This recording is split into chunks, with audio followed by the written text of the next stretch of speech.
Amin Rais mengkhianati UUD 45. Syafi'i Ma'arif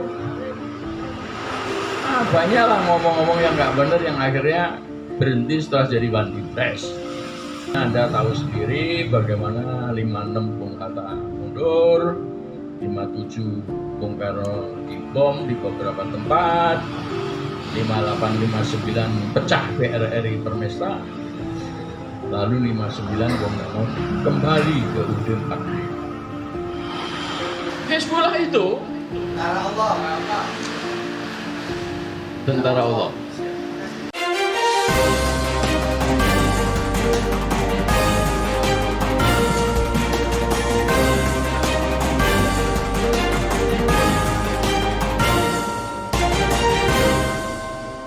One Kawan TV One. Indonesia tanah airku, agung darahku, sanalah aku berdiri dari Bandung ibuku. Marilah kita berseru, Indonesia bersatu. Hiduplah Indonesia Raya, merdeka, merdeka, tanahku negeriku yang ku cinta. Indonesia Raya, merdeka, merdeka, hiduplah Indonesia Raya. Bahwa saya perlu bertemu dengan teman-teman seperjuangan, khususnya yang mengusung gerakan kembali pada UUD 45 asli. Negara ini rusak kalau didiamkan begitu saja menggunakan undang-undang dasar palsu, dan kita sudah membuktikan 20 tahun terakhir. Kebetulan ada teman-teman yang datang dari Semarang, dari luar kota. Saya kira ya di luar Jakarta juga ada beberapa, mungkin nanti akan datang lagi. Maka saya perlu menjelaskan tentang beberapa pertemuan yang akhir-akhir ini kita lakukan. Sebetulnya akhir November sudah saya sampaikan bahwa kita perlu bikin deklarasi pada awal Desember. Kenapa saya katakan Desember? Karena 23 itu, tahun 23 itu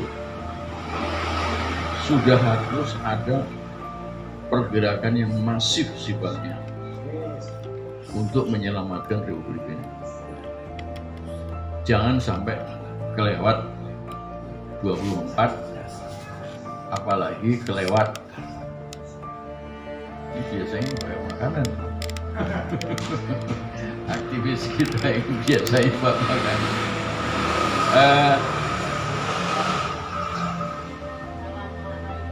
Waalaikumsalam warahmatullahi wabarakatuh. Makanan enggak?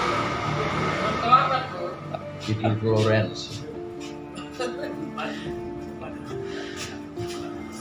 Jadi tahun 24 apalagi nanti keburu rejim Jokowi ini mengadakan pemilu pilpres, lalu yang terpilih Orang asing. orang-orang perantauan asing. Kenapa? Ya, beberapa kali saya sebutkan karena pribuminya pelongo. Pribuminya banyak yang tidak sadar Republik ini dikuasai, dipimpin asing. Kita tidak anti asing, sepanjang kalau bahasa Semarang, selamat datang, assalamualaikum.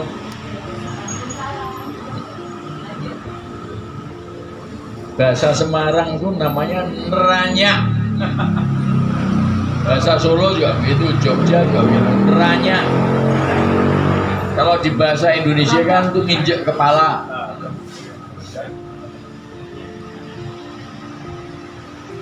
Nah, Neranyak tadi mas, injak kepala.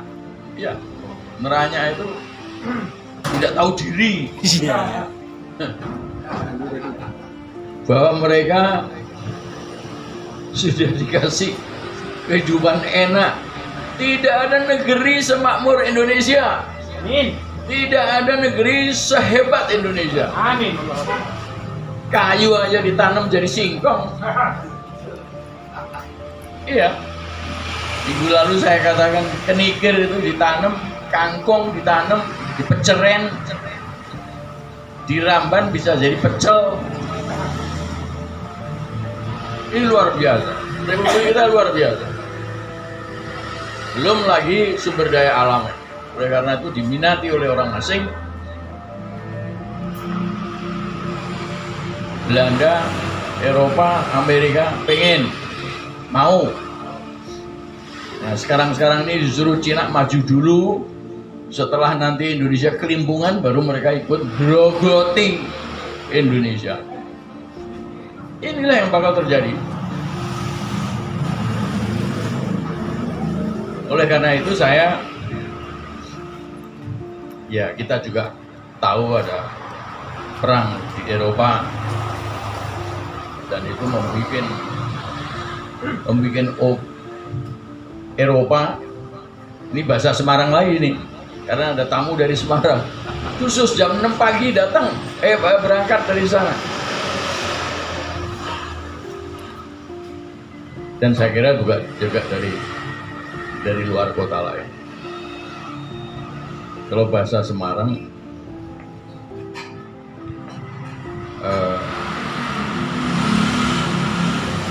namanya apa ya?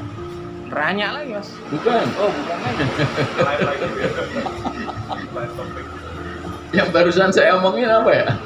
Jadi lupa sendiri saya. Raya. Hah? Raya. Kekayaan alam. Oh, kekayaan alam. Ya. Digrogoti. Cina disuruh masuk dulu, baru kemudian Amerika, Eropa ikut nimbrung. Itulah kolonialisme, kapitalisme, liberalisme yang masih dituhankan di sana.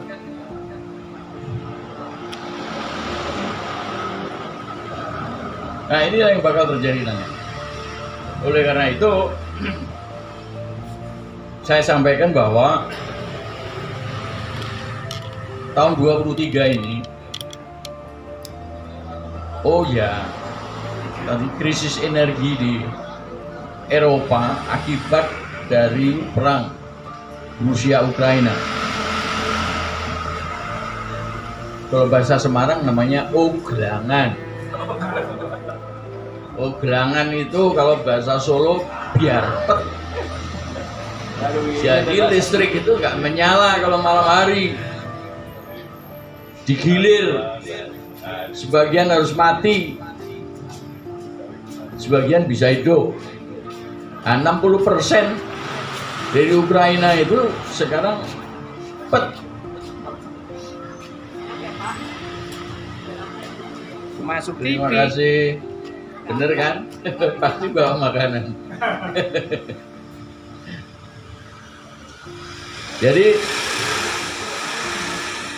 akibat dari krisis energi dan krisis pangan di Eropa itu, dan juga Amerika, pasar minyak mentah itu 85, sekitar 85 dolar per barrel. Jadi ketika Eropa menetapkan batas 60 euro per dolar per barrel, banyak ditentang dan ya pengen beli tapi nggak ada barangnya. Nah itu akan berimbas ke Indonesia. akan berimbas ke Indonesia. Bahkan awal tahun kemarin Sri Mulyani sendiri sudah mengakui akan terjadi krisis. Dugaan saya krisis juga akan terjadi. Dan krisis, setiap kali krisis itu akan selalu diikuti dengan perpindahan kekuasaan. Krisis 65 mengakibatkan Bung Karno harus melepaskan diri dari jabatan. Krisis moneter mengakibatkan Pak Harto harus melepaskan. Betapapun direkayasanya demikian rupa, mereka jatuh juga.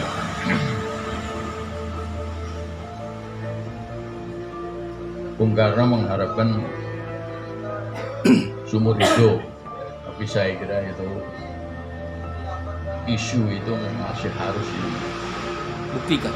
dibeleceti lagi supaya menjadi jelas sebetulnya. Ada yang mengatakan itu gara-gara PKI yang membuat usulan, ada juga yang mengatakan bahwa justru Pak Bung Karno seumur hidup itu akan bermaksud mencegah PKI itu untuk berkembang. Nah, tetapi yang jelas Pak Harto itu 30 tahun 32 merekayasa MPR, DPR dan lain-lain pemilu sedemikian rupa sehingga menjadi joke bagi orang-orang barat. Pemilunya belum ada, hasilnya sudah ada. Dan Pak Harto luar biasa karena dia adalah calon tunggal selama 30 tahun dan tidak ada yang bicara sepatah pun. Ada yang menolak? Gak ada yang menolak. Baru tahun 96 saya membuat kartu lebaran politik tolak pemilu 97 yang nantinya juga akan calon tunggal. Yang kedua, tolak calon tunggal Soeharto. Yang ketiga, siapkan tatanan baru tahun 98. Bener juga, akhirnya Pak Harto jatuh 98 dan mau tidak mau perlu tatanan baru. Ternyata tatanan baru itu disamber oleh James Riyadi dan lain-lain, termasuk Madeleine Albright, dan memerintahkan Amin Rais untuk mengubah Undang-Undang Dasar 45 asli. Saya waktu itu tahun 95-96 juga bikin partai, UDI, bikin tatanan baru, seakan-akan, tapi kami tidak mengistilahkan amandemen waktu itu. Saya hanya bermaksud untuk memasukkan yang pertama itu pasal 7. Itu jelas. Sekalipun saya waktu itu kita percaya bahwa pasal 7 UUD 45 itu dimaksudkan oleh Soekarno maupun Hatta, itu ya maksudnya 2 kali. Tapi Pak Harto ngengkel dan ngeyel. Ini bahasa-bahasa Semarang, Solo, Jogja, Boyolali, ngengkel dan ngeyel dengan mengatakan enggak, maksudnya itu bisa berkali-kali. Nah, jadi ya akhirnya Pak Harto itu, atau pikiran Pak Harto itu menular ke Jokowi. Jadi Jokowi juga pengen. Jadi begini saudara, kalau krisis itu betul terjadi tahun 23, dan dugaan saya begitu, Firasat saya begitu. Dari ilmu yang saya miliki, dengan krisis energi dan krisis pangan dan akhirnya akan menimbulkan krisis international trade, perdagangan internasional. Indonesia tidak cukup mendapatkan dolar untuk ekspor. Akhirnya rupiah akan jatuh. Rupiah akan jatuh dan ya krisis moneter kedua akan terjadi. Baik mirip dengan 97-98 ataupun tidak. Karena 97-98 itu ada upaya rekayasa. Rekayasa dari Amerika khususnya sebagai negara besar. Kita telah punya pengalaman bagaimana Amerika merekayasa Turki kemarin sehingga Turki minta maaf lah supaya jangan diperlakukan kebijakan ekonomi yang menjatuhkan nilai nilai uang Turki, dinar.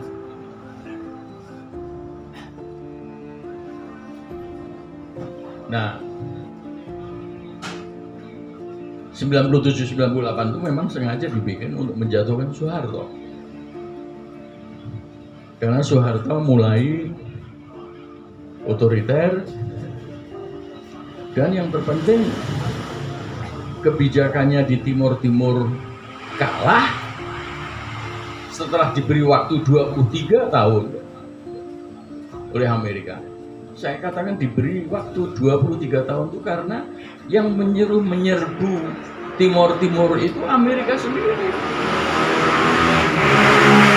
Tahun 75 Soeharto disuruh menyerbu, takut kalau Fredilin yang komunis itu akan tumbuh di Indonesia, padahal Amerika barusan tahun 73 meninggalkan Vietnam yang komunis, kalah. Jadi ketika kemudian ditunggu-tunggu sampai Bill Clinton naik jadi presiden, Indonesia tidak kunjung menang, maka gak ada jalan lain, Soeharto harus dijatuhkan, harus diganti rejim. Dan ya sudah, Timur Timur harus merdeka. Sekarang kita bilang suatu ketika nanti Timur Timur harus kita ambil lagi. Yang membuat Korea Utara, Korea Selatan terpecah ya mereka juga. Dulu Vietnam Utara, Vietnam Selatan mereka juga. Papua Barat, Papua Timur mereka juga. Palestina, Israel mereka juga. Kalimantan Utara, Kalimantan Selatan mereka juga, ya. Nah, Timur Barat ya mereka juga. Itu bagian dari kita. Oke. Nah, kalau krisis itu benar terjadi, maka akan terjadi pergantian kekuasaan. Ya, rejim Jokowi mau tidak mau akan jatuh. Masalahnya jatuhlah dia ke tangan kita, bukan ke tangan yang lain. Oleh karena itu, dalam pertemuan 22 Desember kemarin di Gedung Joa, di mana pertemuan 22 Desember itu bertepatan dengan pembentukan pemerintahan darurat Indonesia tahun 48 PDRI. Ketika Bung Karno, Bung Hatta ada di Bukit Tinggi dan kemudian mau pulang ke Jogja, ke Jogja, dia merasa ini sebentar lagi akan ditangkap ya. Oleh karena itu, Syafruddin Prawira Negara disuruh tinggal Yuk tinggal aja di Bukit Tinggi. Bener aja, tanggal 19 Desember, Bung Karno Bung Hatta ditangkap, segera kirim kawat kepada Safrudin agar dibentuk pemerintah darurat Republik Indonesia di sana, sementara Soekarno Hatta Ditahan. istilahnya ya tidak lagi jadi presiden dan wakil presiden. Safrudin prawira negara yang kemudian jadi presiden. Dan itu lamanya 7 bulan. Safrudin sendiri baru menerima kawat itu dan kemudian mendeklarasikan PDRI tanggal 22 Desember. Nah, itulah hari yang kemudian kita pakai, saya, saudara Fakri, ada Gomez, ada Ratna Sarumpait, ada Bung Dul dan lain sebagainya. Cuma ngeliput doang. Itu bikin acara. Tapi 2 hari sebelumnya saya sudah mendengar Ancaman. isu si Fitri Bintang ini mau bikin makar. Iya, udah terdengar. Sehingga akhirnya kita putuskan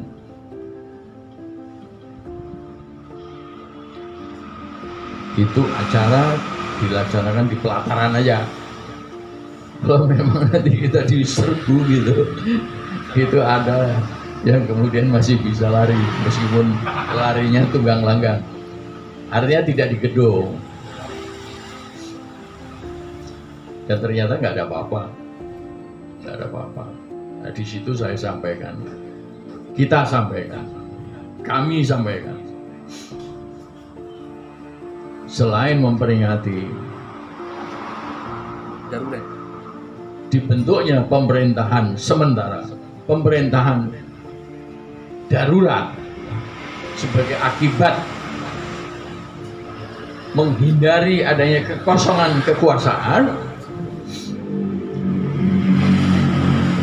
maka kita bikin acara itu.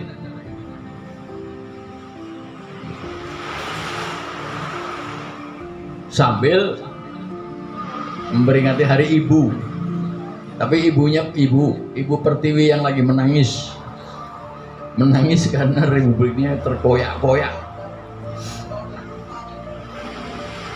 dan menyampaikan soal krisis tadi itu. Ya, ada krisis kepemimpinan, ada krisis konstitusi karena kita punya 2 konstitusi, yang satu palsu, yang satu asli, krisis ekonomi, dan krisis macam-macam yang bakal terjadi. Doakan aja terjadi benar. Amin. Meskipun saya katakan, maksudnya apa yang terjadi benar? Terjadi benar itu orang-orang macam Lim Siulong, si Bukan itu James Riyadi, menantunya James Riyadi yang namanya siapa itu tentu Maya Pada itu Datuk Tahir. Tahir diangkat jadi pejabat tinggi Banting Press. Ini Jokowi ini gombal betul ya.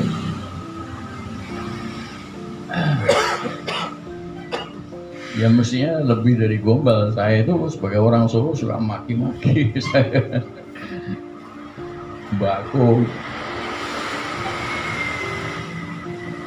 selompret, macam-macam lah.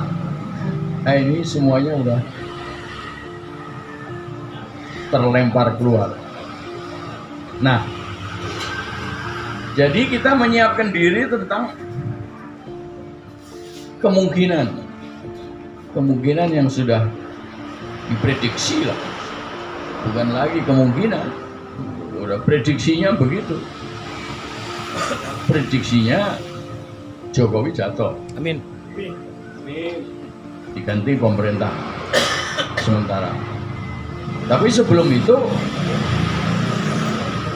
UUD 45 palsu harus betul sudah diganti menjadi UUD 45 asli.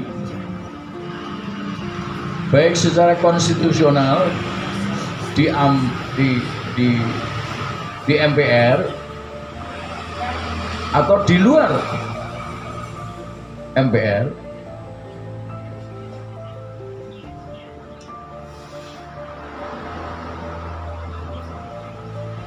baik itu berlangsung damai dan Revolusi. berjalan baik lah, lancar-lancar saja gitu, atau harus bergulat.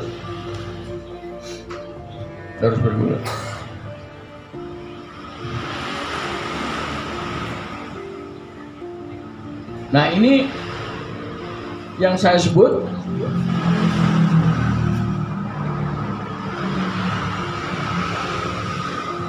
lebih baik kalau terjadinya satu paket itu ya kembali ke UUD 45. Selamat datang Pak Odik. Pak Odik ini kepala rumah tangga sini. Bung Odik. Ya yang ngurus semuanya lah, ngurus kursi, ngurus lampu, bersih-bersih.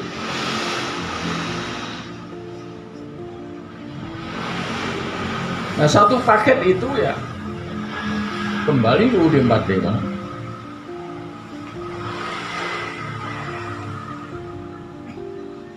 Dengan damai atau tidak damai, dengan terpaksa atau dipaksa,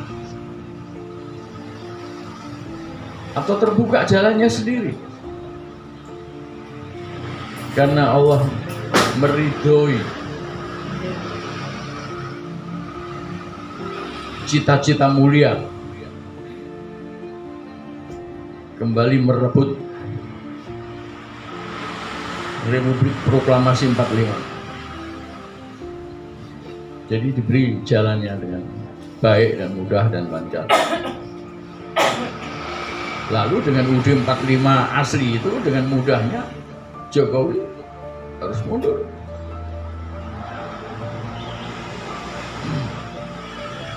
Dan kalau mundur kemudian harus ada penggantinya kan.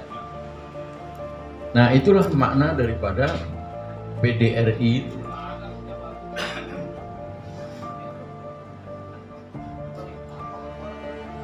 Di dalam kondisi darurat seperti itu, udahlah.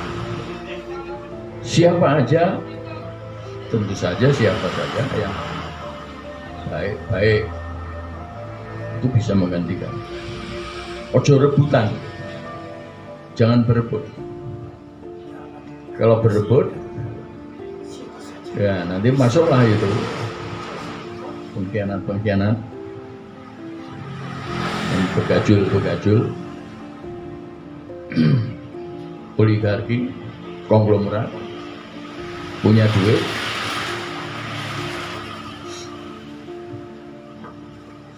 Jadi itu peristiwa itu saudara harus mulai membayangkan itu peristiwa yang luar biasa.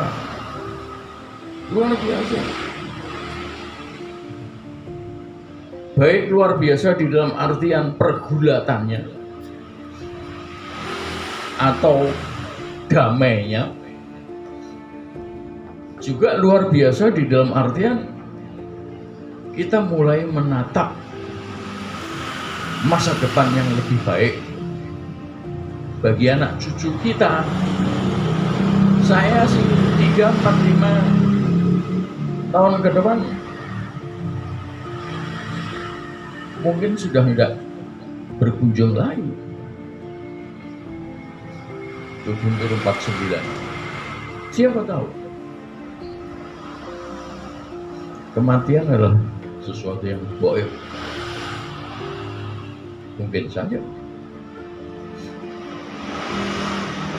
Jadi selama masih hayat di kandung badan, selama hayat masih di kandung badan, itu orang-orang Minang itu luar biasa. Saya belajar bahasa Indonesia itu dengan sangat baik. Sampai-sampai nilai saya waktu SMA itu lulus 10. Saya masih ingat tuh di SD itu buku saya itu BM Nur. Nah, itu pasti orang Padang. Luar biasa. Di SMP ada guru saya bagus. Lalu di SMA Sultan Takdir Ali Syahbana. Itu pasti Padang beneran. Jadi selama hayat masih di kandung badan itu ciptaan orang-orang Minang itu. Sebatang kara. Gimana orang bisa mengatakan sebatang kara? Yang kita tahu artinya, tetapi apa sebatang, apa kara? Nggak tahu gitu. Tapi kita tahu maknanya. Jadi selama hayat masih di kandung badan, ya saya pribadi akan berjuang. Baik damai maupun tidak, baik konstitusional maupun tidak. Sebab kalau rakyat sudah turun ke bawah, itu adalah konstitusi yang paling puncak, the ultimate demokrasi, kedaulatan rakyat. Itu apabila rakyat sudah turun ke bawah dengan cara konstitusional atau tidak, dengan dukungan TNI atau tidak, itu harus terjadi, harus terlaksana. Sebab kalau lewat satu langkah menjadi 24, akan semakin sulit, akan semakin sulit. Meskipun masih bisa dilakukan, katanya sepanjang hayat masih di kandung badan. Jadi terus kalau 24 masih hidup ya kita jalan terus. Saudara pasti harus menyiapkan diri untuk sehat terus, semuanya lah. Nah, bagaimana kita mengorganisir? Terus terang sejak tanggal 30 di sini itu sampai tadi malam saya berpikir habis. Ya Allah, bagaimana ini Republik?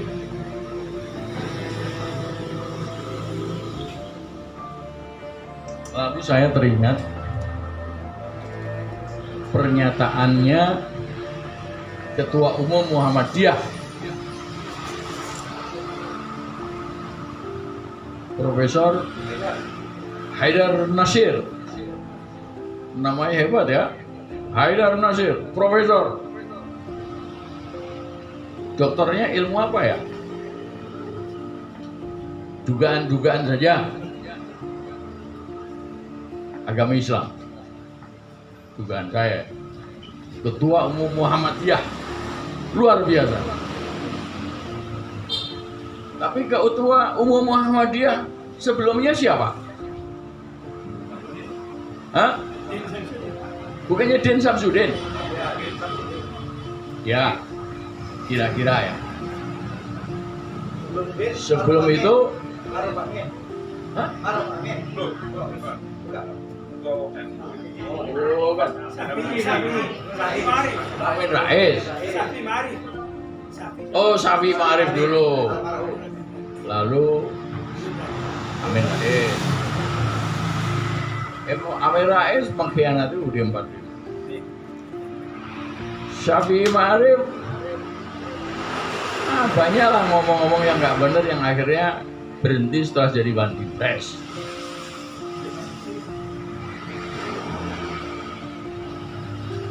Lalu Din Samsudin ketika bikin Kami mengatakan, kami ini tidak akan menyentuh struktur kekuasaan.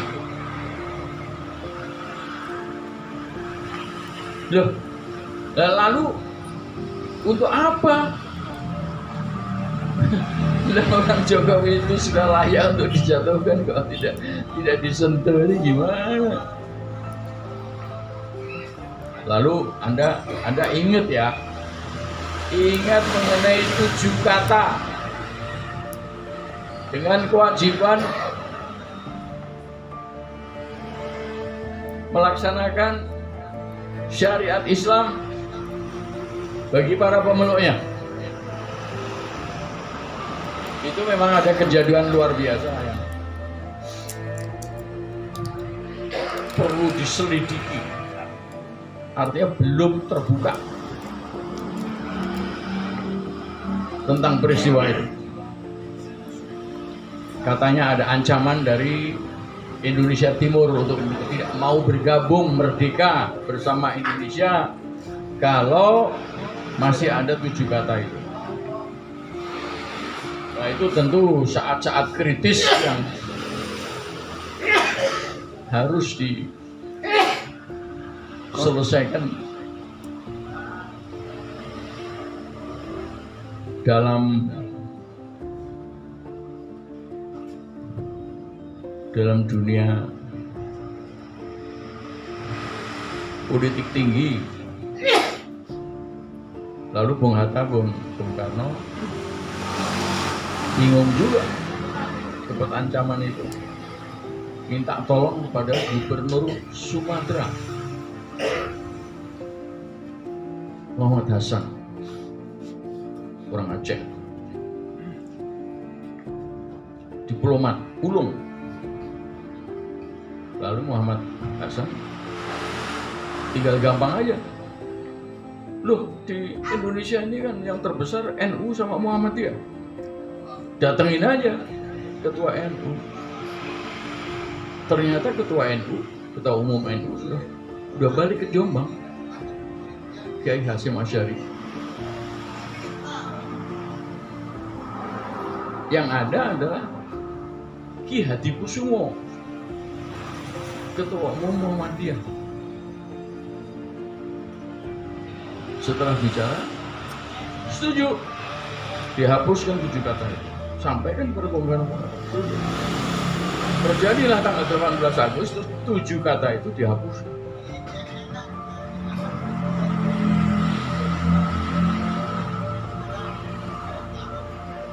Banyak orang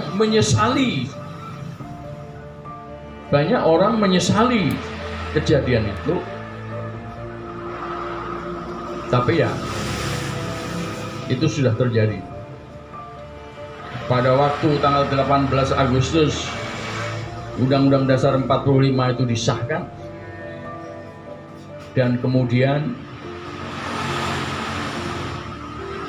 jadilah Republik Indonesia dengan Pancasilanya itu, yang juga 7 kata itu dihapuskan. Tidak semua orang Indonesia ngerti hari itu soal itu. Jadi ya diam-diam aja, nggak ada pro kontra, udah jalan Indonesia merdeka. Barulah digarap KMB 49 agar Indonesia mendapat pengakuan secara internasional. Dan itu juga diplomasi. Bung Hatta luar biasa. Akhirnya setuju, Indonesia bikin RIS,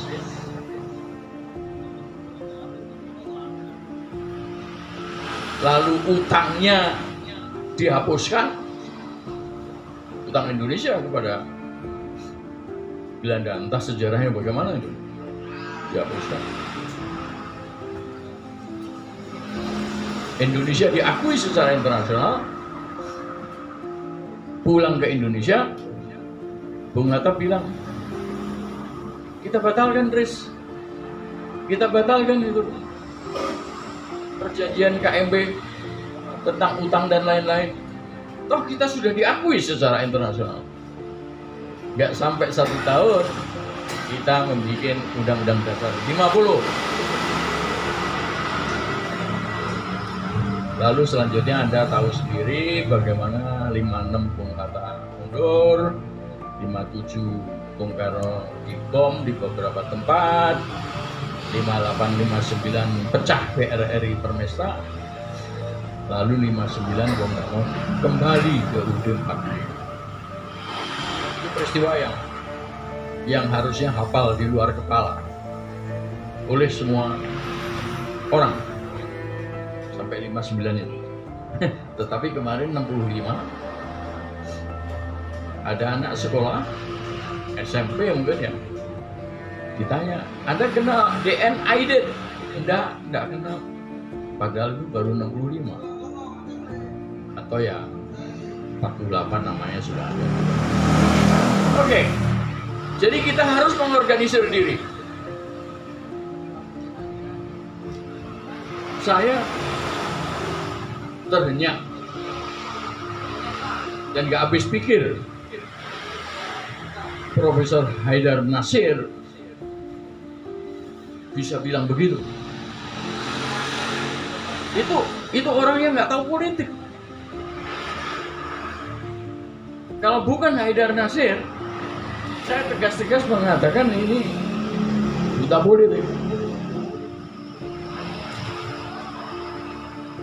Bagaimana sejatinya, saya tidak tahu. Kok bisa begitu? Tetapi kalau melihat profesor doktor yang banyak yang gombal, di UGM, seperti di UI, saya mengajar di UI 50 tahun, seperti di ITB, seperti di Undip yang memecat Suteki, Profesor Suteki. Dan profesor-profesornya saja begitu, maka tidak terlampau heran kalau Haidar Nasir menyatakan bahwa 2024 adalah harga mati. 2024 harga mati itu maksudnya itu adalah harus terjadi pemilu 2024. Saudara-saudara, kalau terjadi pemilu 2024, itu Undang-Undang Dasar 2002 yang palsu itu berjalan terus, dipakai sebagai dasar dan berjalan terus. Dan entah kapan berhentinya, apakah 2029 berhenti? Katakanlah 2029 sudah berhenti, kemungkinan saya sudah tidak ada di dunia Banyak umur. yang fana ini. Ya bisa aja. Ya, seberapapun tidak puasnya karena Allah mengambil nyawa, tapi emang kamu bisa berbuat apa? Gak bisa berbuat apa-apa. Udah cabut aja. Iya kan? Kalau kamu menyesal tidak menyaksikan Jokowi jatuh, ya memang itu sudah garisnya.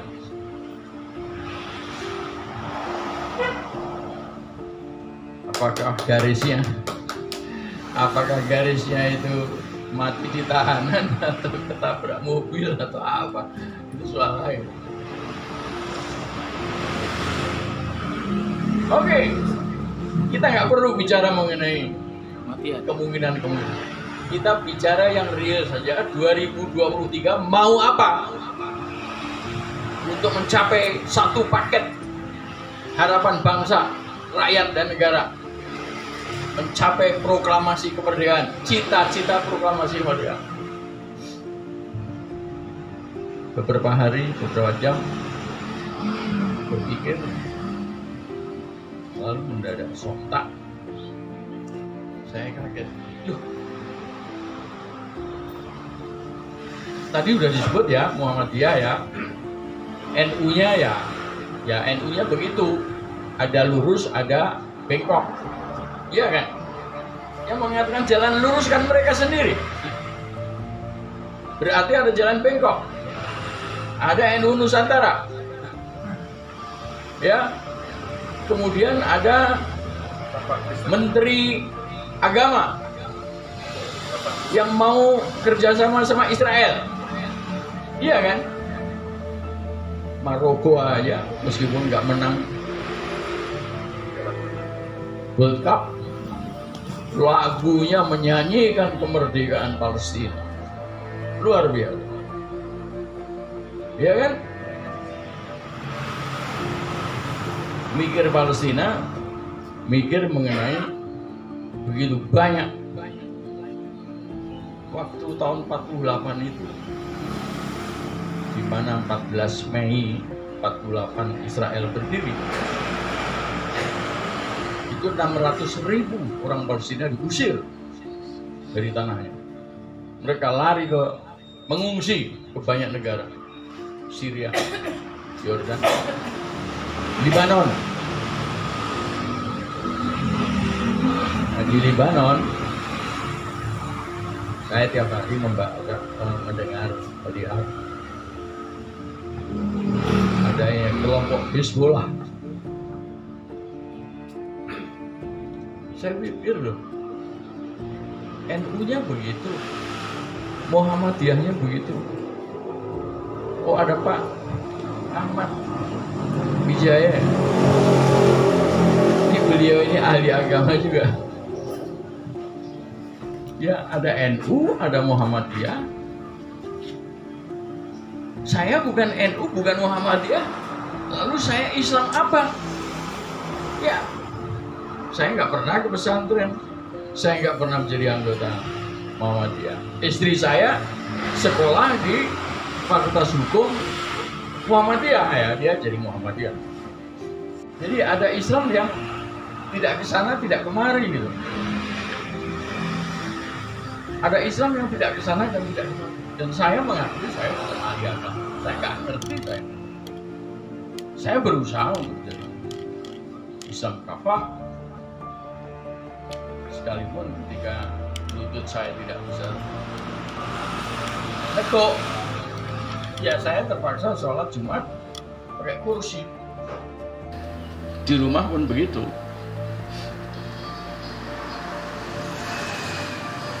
Kadangkala waktunya sudah habis, ya asar sama lohor digabung. Meskipun ada syarat-syaratnya tertentu ya Pak Ahmad ya.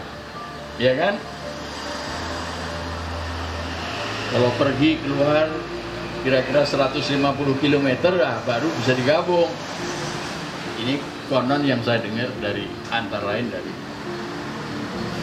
sholat Jumat. Maaf,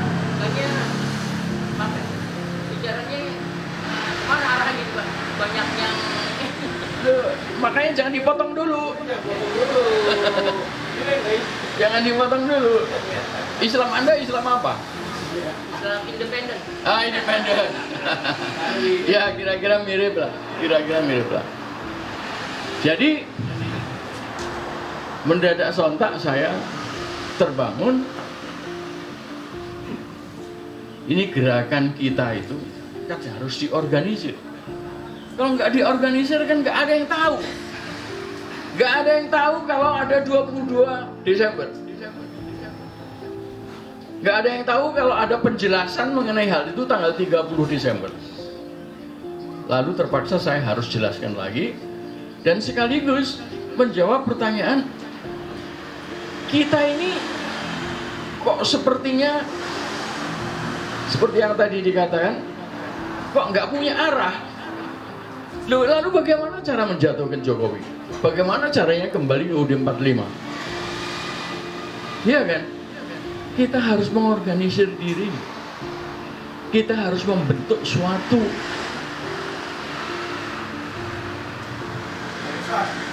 barisan, sukarelawan,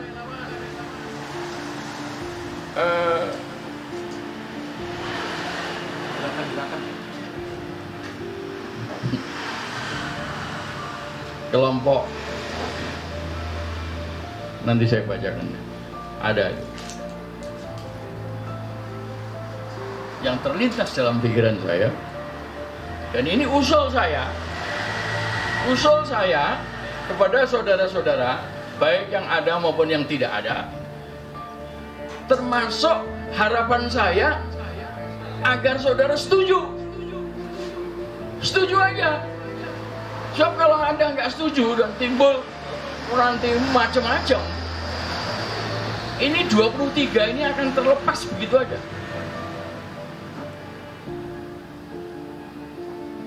Yang saya usulkan adalah Islam kita, Bung, bukan Islam independen.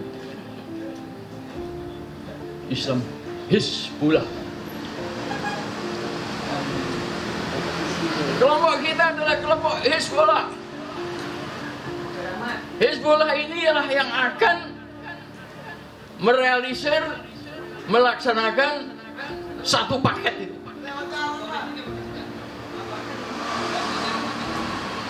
Hizbullah tidak perlu pakai peci, tapi kalau mau pakai nggak apa-apa. Dan ini tidak hanya khusus untuk orang Islam. Yang bukan Islam, yang ingin kembali ke UUD 45, setia dan loyal kepada cita-cita proklamasi, itulah Hizbullah. Itulah Hizbullah. Terserah Anda mau pakai seragam atau biasa saja, atau ditulis Hizbullah 45 atau apa, no problem. Tetapi kita mempunyai satu cita-cita, mewujudkan cita-cita proklamasi kemerdekaan, menegakkan keadilan dan kebenaran, serta mewujudkan kesejahteraan dan kemakmuran bagi seluruh rakyat Indonesia lewat Undang-Undang Dasar 45. Hizbullah apa? Boleh saya tahu Hizbullah? Hizbullah itu Tentara Allah. tentara Allah, tentara atau laskar. Siap. Tetapi dengan catatan bahwa Hizbullah yang saya sampaikan ini tangan kosong, tidak bersenjata. Kita akan melawan kezaliman tanpa harus bersenjata.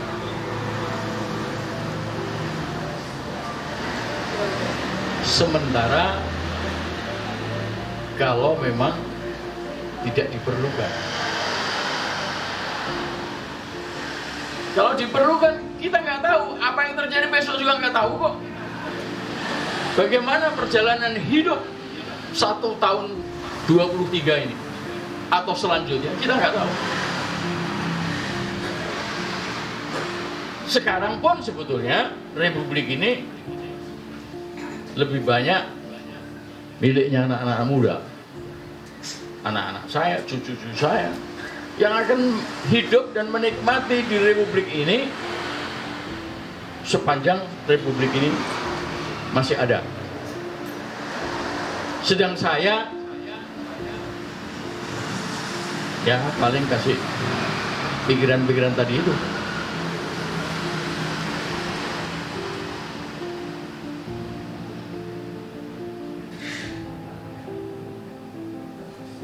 Ya, saya memang tidak bisa memaksa Anda. Harapan saya hanya dengan, atau mungkin ada, ya Din Samsudin mengusulkan kami itu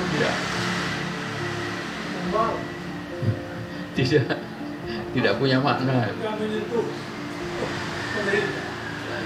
Tapi kalau Hizbullah, zaman kemerdekaan dulu ada Hizbul Waton, Itu gerakan yang kemudian berubah menjadi kepanduan pramuka.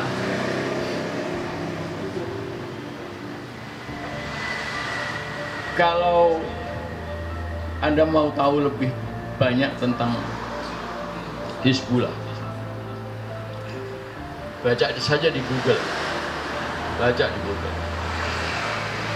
Itu memang disebut ada Hizbullah Libanon.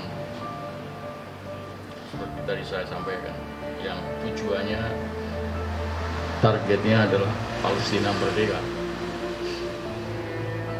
Target kita, apakah namanya Hizbullah Indonesia atau Hizbullah 45 atau Hizbullah saja,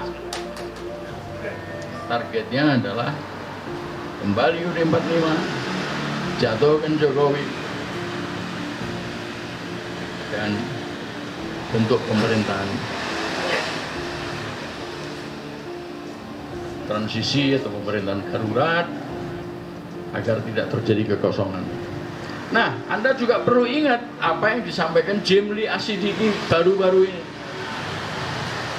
Jimli Asidiki sebagai ketua Mahkamah Konstitusi yang pertama, sekalipun Mahkamah Konstitusi itu selalu terikat dengan UUD palsu, tapi saya mau mengingatkan bahwa Mahkamah Konstitusi itu tahun 49 dan tahun 50 itu dibentuknya di dalam Mahkamah Agung. Jadi ini Mahkamah Konstitusi itu bukan satu-satunya jalan keluar reformasi, bukan. Jadi meskipun Jimli Asidiki itu adalah jebolan ketua Mahkamah Konstitusi yang pertama, dia sendiri bilang bahwa sudah cukup alasan untuk melakukan impeachment terhadap Jokowi. Jadi, saudara-saudara, saya mohon tanggapan dan lain-lain dengan harapan usulan saya mengenai Hizbullah tadi. Jadi Hizbullah itu bisa disejajarkan kemudian dengan NU dan Muhammadiyah, dan sesuatu yang oposit, karena kita ingin kembali ke UUD 45, mereka tidak. Mereka membiarkan orang-orang asing keturunan yang datang ke Indonesia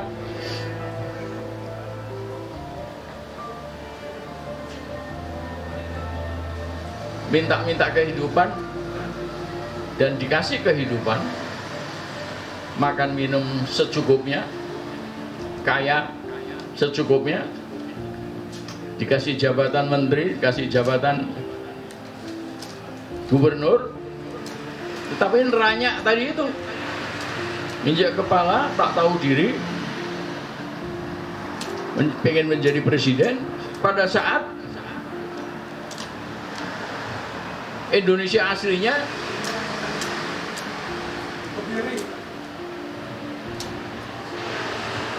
rendah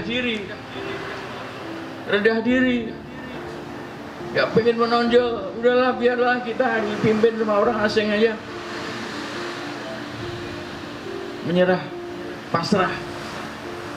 Nah, ini yang harus kita perbaiki. Kita tidak mau pasrah. Kita ingin menolak pikiran-pikiran NU, pikiran-pikiran Muhammadiyah, sekalipun tentang keislaman, no problem. Orang Muhammadiyah yang mau bergabung dengan Hizbullah, silahkan, tidak ada soal. Orang NU yang mau bergabung dengan Hizbullah, nggak soal. Bahkan orang-orang yang non-muslim pun ingin bergabung, memperjuangkan loyalitasnya, kesetiaannya kepada Republik Indonesia 45, silahkan, no problem.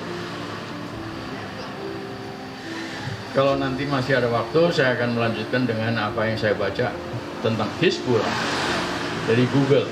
Tapi sementara ini silahkan suara Anda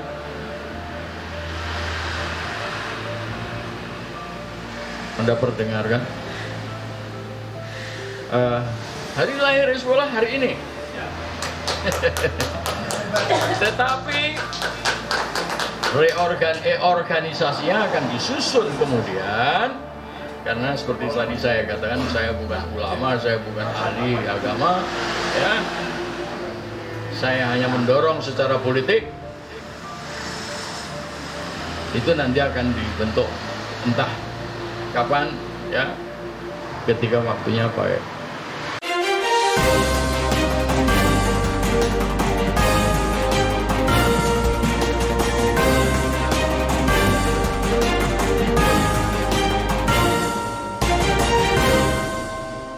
One Kawan TV 1